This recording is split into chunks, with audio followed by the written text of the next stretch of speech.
Welcome back. Let's get straight to our next management. Tata Power, that's the one on our radar. They reported actually a pretty good set of numbers. Its coal business along with the solar cell and module business drives performance. To discuss the results, growth ahead, as well as how are trends emerging, we're joined by Mr. Praveer Sinha, the CEO and MD of Tata Power. Hi, Mr. Sinha. Good morning. Always a pleasure, sir, to have you on the show. Well, let's start off with a couple of basic points first. How are the demand trends shaping up on a subdued FY26 base?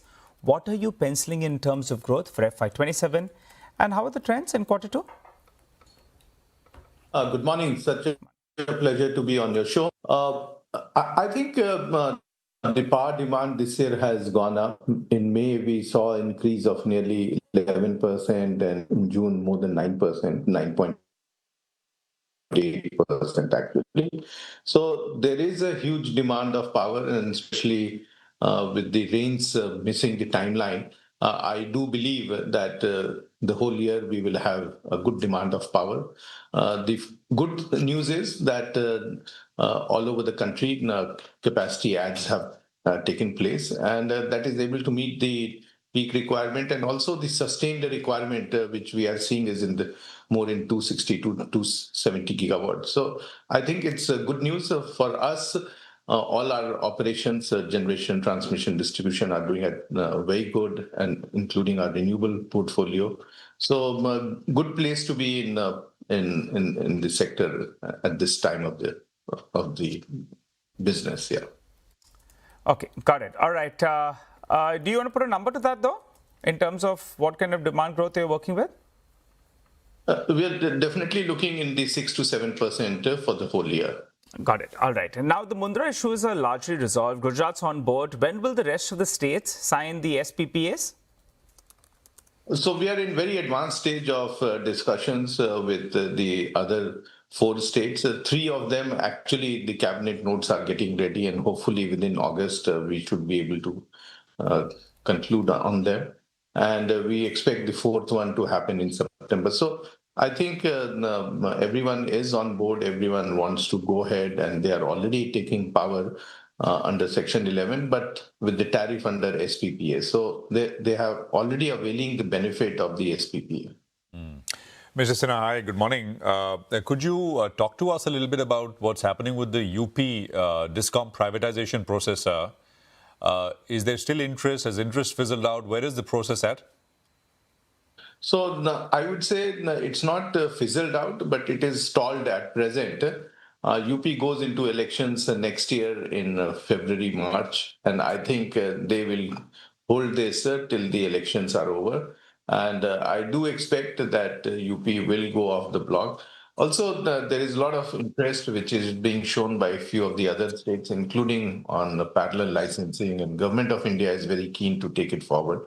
So I do expect that in next 6 months, many of the states will go for parallel licensing, as well as some of the other distribution reforms of PPP and other arrangements. So this will be a good opportunity for us going forward. Okay. So maybe after UP elections, the Discom there perhaps, comes up. So it's kind of stalled for now, as you said. Parallel licensing, Goa and Karnataka, there are reports from both states, and you said perhaps others will take this up as well. Could you give us a sense whether this is earnings accretive, sir? So basically in parallel licensing, you don't create infrastructure for distribution once again, excepting in those places where the infrastructure is not available. So there is no duplication of infrastructure. It's, I would say, more better utilization of the infrastructure that takes place. And competition always brings better results for the consumer. So from a consumer perspective, it is very good. From even the existing Discom, because the network is utilized more, their earning potential increases. And for the state government also, the losses which are there in the state Discoms, that gets reduced tremendously. So it's a win-win for everyone. And I do hope that some of the states where we are in discussion will happen. Also, the regulatory mandate as well as the policy mandate through the policy interventions from Government of India should also happen. And we do expect that this will bring much competition and freshness in the distribution sector, which is much needed. Sir, morning, Rima here. Your solar revenue is up 53%, margins at 25%. Is that sustainable? Yeah, absolutely. In fact, that's the model that we are working on. And I do expect that the subsequent quarters, you will see much better result now that all these are operating at very good performance level. And you have plans to scale to 10 gigawatt cell and module ingot integration. What has been spent so far? What is the total capacity that's commissioned and the timeline to ramp it up?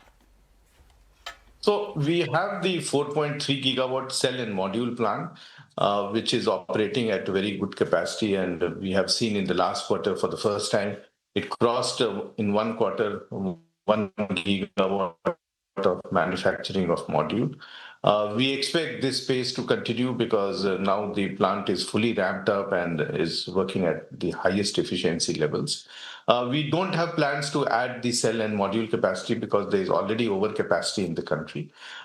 We are definitely setting up a wafer and ingot plant in 2 stages of 5 gigawatt each. The work will start in October and we will commission the plant by January of 28. And sir, your overall capex number, I think last time you'd spoken about 25,000 crore of capex for the company in FY27. How much has been spent so far, and does this number hold? So in the first quarter, we spent 5,300 crores. This record first quarter spent this demonstrates that many of our projects which we are implementing this year are having very good traction. We do expect that this will continue going forward. Of course, the second quarter is little muted because of the rains, but the third and fourth quarter, we will be able to catch up and do the 25,000. So you will see a lot of capacity addition, 2.5 gigawatt of large utility scale renewable projects will come up.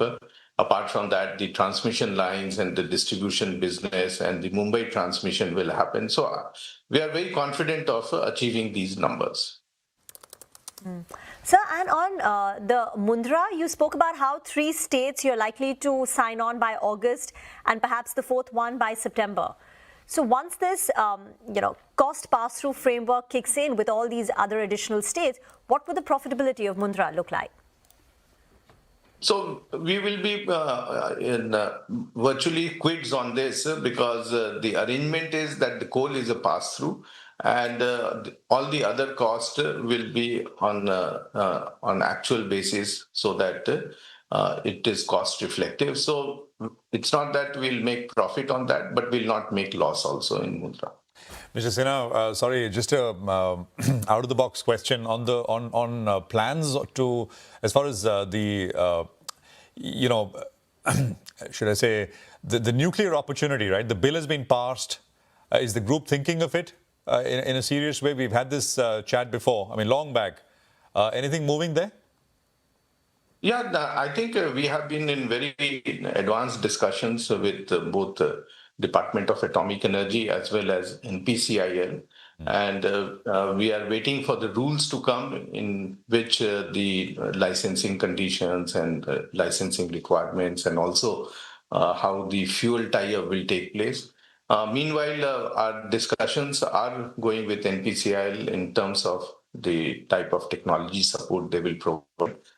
Typically, they have the 220 megawatt units and also the 700 megawatt unit. Also, we are in discussions with the Department of Atomic Energy in terms of what will be the long-term sourcing of uranium and other fuels that we require. So I think there's very good discussion. We have already started the process of acquisition of land in 3 places. The geotechnical studies are going on. And possibly in next 6 months, the studies will get over and we'll possibly be ready at that time to start going for the various approvals which are required to set up this plant. I see. And you would you would look at 220 or the 750 capacity one, sir? So we are looking for both the 220 units. Typically, they are set up in pairs, so 2 of 220. Okay. We are also looking at 2 of 700. But again, availability of water, availability of fuel, Those will be the determining factor. But all the liability issues, etc., those are all sorted out now, right? That is part of the bill, and that will also get reflected in the rules that will be notified. Be notified. Got it. Any capital expenditure, anything you're thinking of? Because these are large, long gestation projects, right? And capex heavy. And what would be the intention to invest here? So right now we have not got into the details of it. We already have a huge capex plan of 1 lakh crore in next 5 years. So I think this will be over and above that. Once we have better clarity whether it is the 220 or 700, we'll be able to come back with the details of the capex plan. Okay, maybe next 6 months, as you said, we'll have clarity. Thank you very much, Mr. Sinha. Appreciate you joining us. Good speaking with you here on CNBC TV18. Thank you. Thank you very much. All right, HUDCO is the next management of the program. The company's posted a good set of